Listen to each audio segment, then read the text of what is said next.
There, this is just going to be a short one. This is a cylinder head off a 1951 Farmall Super A. This #1 exhaust valve was stuck when we were pulling the top end off of this thing to put liners in it because the motor was stuck. Notice that this valve here was pressed down probably a good 1/4 inch more than the rest of them. Usually it's carbon. I pulled the manifold off a little bit ago. Luckily, it came right off. Was doing some testing on the valves over here to see which ones were leaking. Now, what you can do with the manifold off, just spray some brake cleaner or whatever down in the ports here and all of them. And then if you watch around the valves, if they're leaking, you'll see it leaking right past the valve. That's just a quickie test. And I'm getting ready to pull these out of here. Now, a lot of times these keepers are stuck in the collars. So if you just take them and give them a little smack with a hammer. You see that one's moving, that's moving. That one's a little stuck. That one's moving, moving, moving. That one's a little stuck. So I'm just going to pull the collars off here and pull the valves out and see which ones I need to replace or which ones I can regrind and resurface the seats on. And probably decarbonize the guides. If the guides aren't worn out, I'll let you know in a couple minutes which ones are which. My handy dandy valve spring compressor here.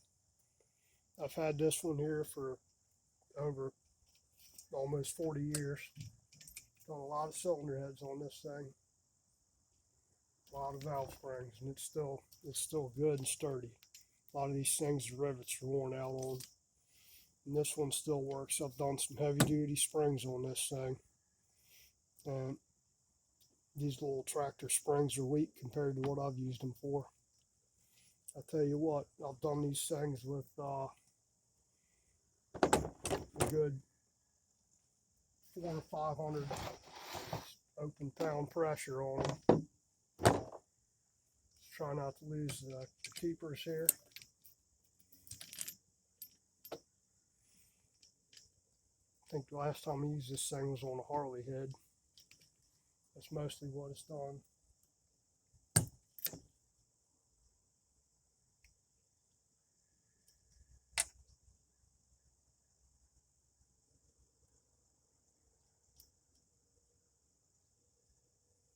This is a Blue Point, snap-on Blue Point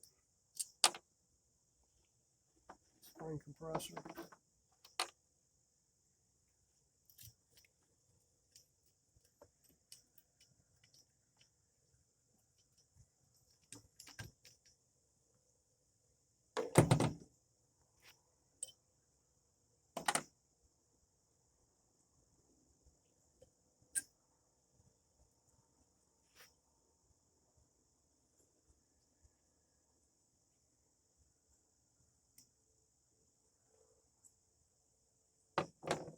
Oh yeah, that bad boy's stuck right there.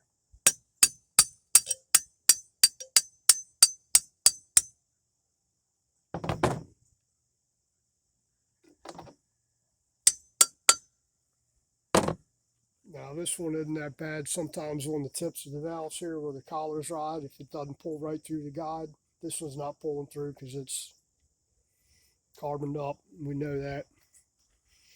But if you got one that's really stiff in there, if you look around the tip of the valve and you can see where the keepers have kind of gouged the end of the keeper grooves there, they won't come out easy. This one we already know the tips weren't banged up. So just need to do a punch here to knock this thing the rest of the way out of the way. I got one in here. I'm working outside this morning. I'm simulating tractor field repairs because that's what these things were designed for, to be done in the field. but it is what it is.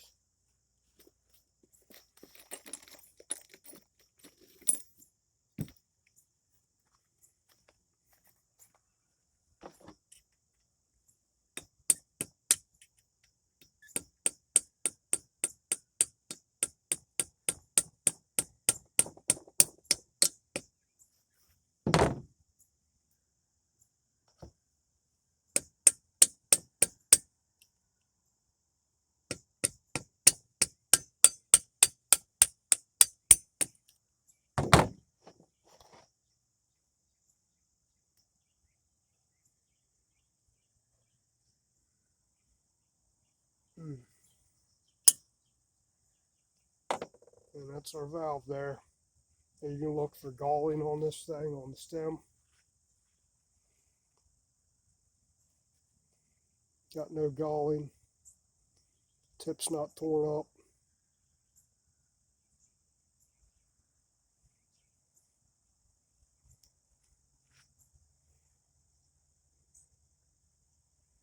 So basically in this one, I'll probably,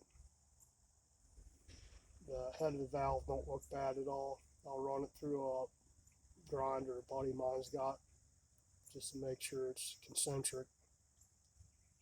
And we'll run a hone through the guide here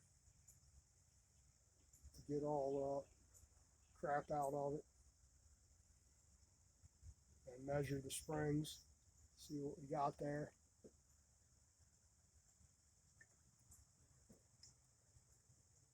And we need to measure these valves because there's different length valves in some of these heads. So when you order them, you kind of need to measure the head and the valve length, because they'll give you a head diameter and the length of the valve to get your correct stem protrusion. You don't want a valve that's too short or too long. End up with valve geometry problems then. Luckily enough, the manifold came right off of this thing. The nuts were rusted a little bit, but truthfully, this was the only one that was really tight. All the rest of them weren't very tight at all. And that's about it. Now I can get away with at least not replacing the valve that was stuck. And try and keep these things in order as far as where they went.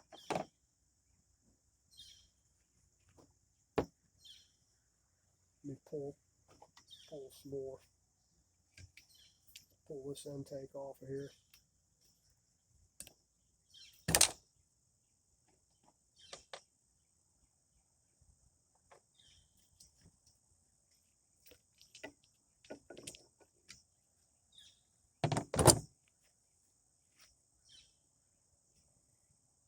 This one actually had seals on it.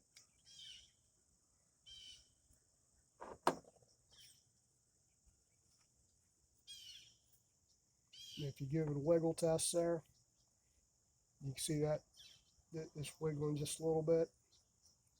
I can usually tell, I've been doing this a long time, I can tell by feel whether the clearance is about right on them.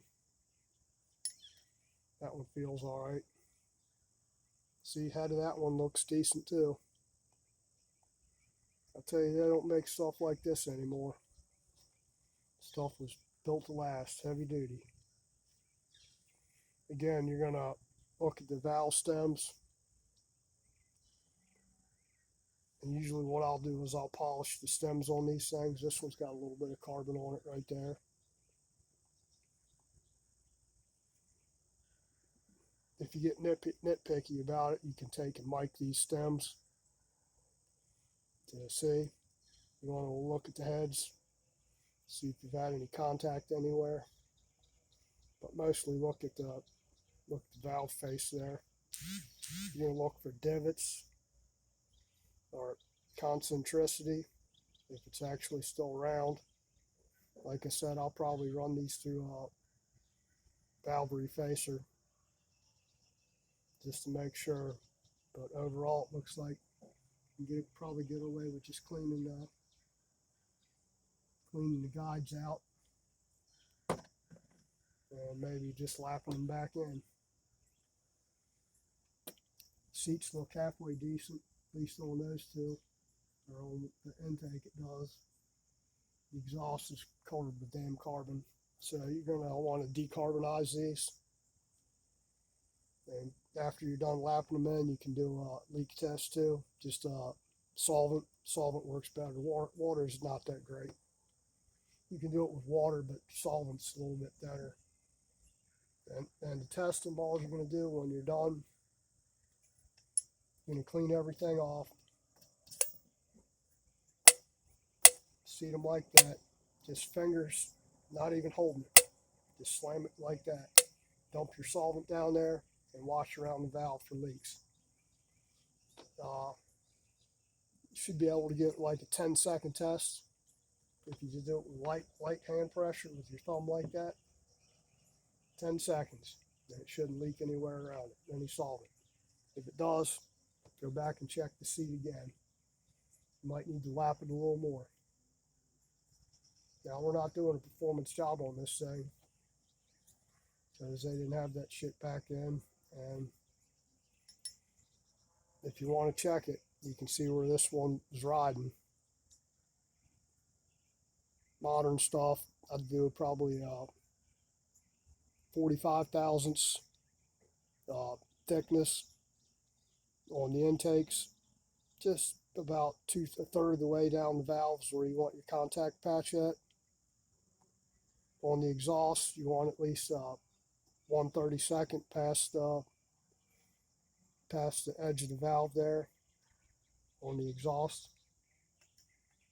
But overall, we're not looking bad on this thing. Just that one valve was stuck pretty good.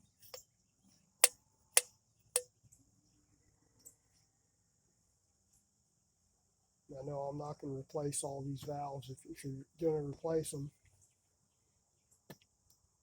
get a whole valve kit with all the valves, new springs, everything. I'll measure these springs for free length and squareness. And squareness, you're just going to set them up on a level block and use a gauge to lay next to it, an L gauge. Make sure they're not leaning to one side or bent. I have to check. I think that gasket kit comes with new seals in it. These things weren't very positive locking on here. The seals weren't.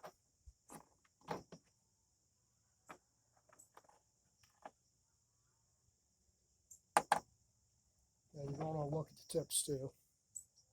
If you look at the tip on here, if you see any galling on the tip, you probably want to replace it. Now these you can, in the past I've done them where I can't get a replacement valve for something, and you got galling on the tips, where you can weld some stellite on there and stick it in your valve grinder and regrind the tips after you welded them. Now with that, you're going to want to measure the length of the valve too. And you're just going to TIG weld a little stellite on there just to fill up the pockets. Stellite's hard, so that shit ain't never going to wear out. Same with your rocker arms. You want to check your rocker arm tips and check the tips. If they're all galled up, you can weld those up too and regrind them. Most of your older valve refacers, Sue, KO Lee, Black & Decker, whatever, have an attachment on there on the back side of the grinder to do the tips, and most of them came with a rocker arm grinder attachment too, so you can grind the rocker arms. But if you don't have anybody to do that, you can try it yourself and do it. It's not like this stuff runs every day, all day long for years and years and years. It's not like you're doing a car or a motorcycle. But you want it right. So like I said, we'll decarbonize these. And I'll pull the rest of them out of here and check them. I'm not doing it right now. I just basically just needed to make sure I could reuse that valve so I didn't have to order another one. And I think we're going to get away with being able to use that. Like I said, polish the stems on them.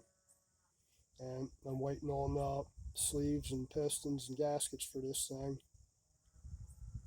If you take your thumbnail and run it down here, most of the time you can feel any imperfections in there. If you can't visually see them, run your thumb down there. Now, if you're not sure, you can take your micrometer and measure down the stem here. You want to measure it like at the top here where it's thickest, all the way down at the bottom here. You can see where it's carboned up down there. I don't know if you can see it. I'm guessing you can see it. Where it was carboned up down here. I know that guide's full of carbon.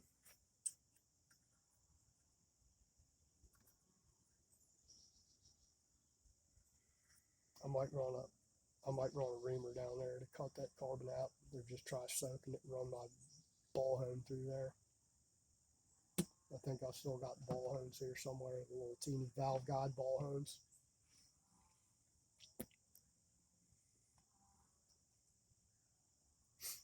Now, if you do ream them, you still want to run a ball hone through there, even if you're doing new guides. I'm not a favor of them bullet balls and all that crap they use on cars, because I've always replaced guides, replaced them and reamed them, and then used a hone all to hone the rest of it out so it's perfect. When I say perfect, I mean you want it within probably 2/10,000ths down the length of the guide.